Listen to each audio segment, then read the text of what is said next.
Hi, in this video tutorial I'm going to talk you through some basic theory for reading music. This is perfect for beginners who are just starting out and who want to understand all those symbols on the page.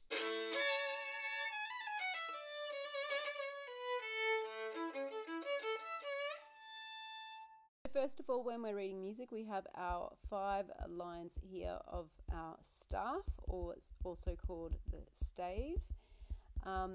We then have our treble clef, which is specifically for the higher notes, which we only use we use only the treble clef for violin. Treble clef is also sometimes called the G clef because this line here is our G line, which is where we start here. If you want to know more about reading music in the treble clef, please make sure you check out these 2 videos up here.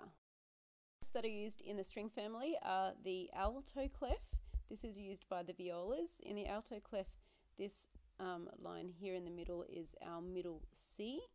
And for the cellos and double basses, we have the bass clef, so they play the lower notes. The bass clef is also called the F clef because this is our F line here.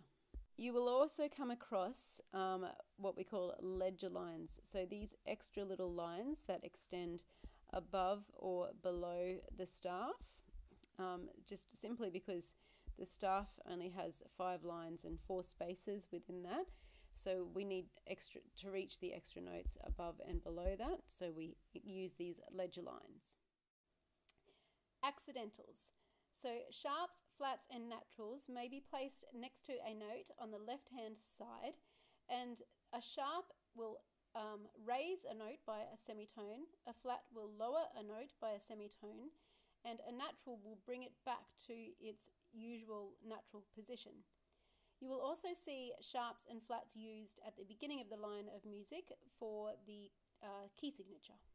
You'll then see your key signature over here. So the key signature, basically it's the key to unlock the notes that you're going to play in this particular piece of music, and we see that at the beginning of every line, just to remind us what notes we're actually needing to play.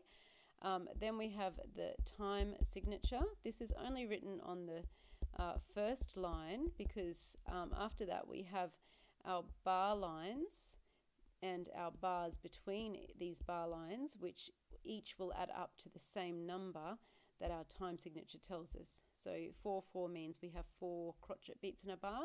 So 2 quavers makes 1 crotchet, 2, 3 and 4. 1, 2, 3, 4. So every bar actually adds up to the same number.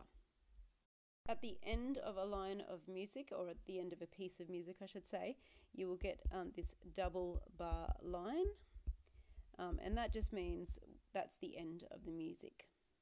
Sometimes you will see a repeat symbol like this down here, so it's a double bar line but it's got 2 dots in front of it, and that means that we go back to, in this case, the beginning of the piece. We continue all the way through and just play it one more time before carrying on to the next section. Sometimes you'll actually get this right at the end as well, so you just finish, continue, repeat, and then stop when you get to the end there. Our dynamics. So our dynamics tell us how loudly or softly to play our music. The more common ones you'll see beginning are piano, P for piano, or F for forte. So piano means soft and forte means loud.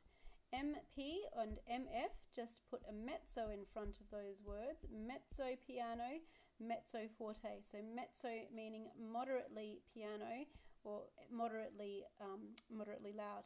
So to get softer, we go down to double P for pianissimo, then triple P, pianissimo, and you'll actually see them going even more, just adding more P's, and likewise going this way, so double F fortissimo and fortissimissimo, and then you get sometimes lots and lots of F's. It gets a little bit crazy sometimes. Not in beginner music though. So we also have crescendos and decrescendos. So a crescendo goes from a soft to getting louder, and can decrescendo going the other way. So crescendo, crescendo, and decrescendo, or sometimes called diminuendo as well. Hey, thanks so much for joining me here today. If you got value out of this lesson, make sure you hit the like button down below, subscribe, and leave me a comment. Let me know what you'd like me to cover in future lessons.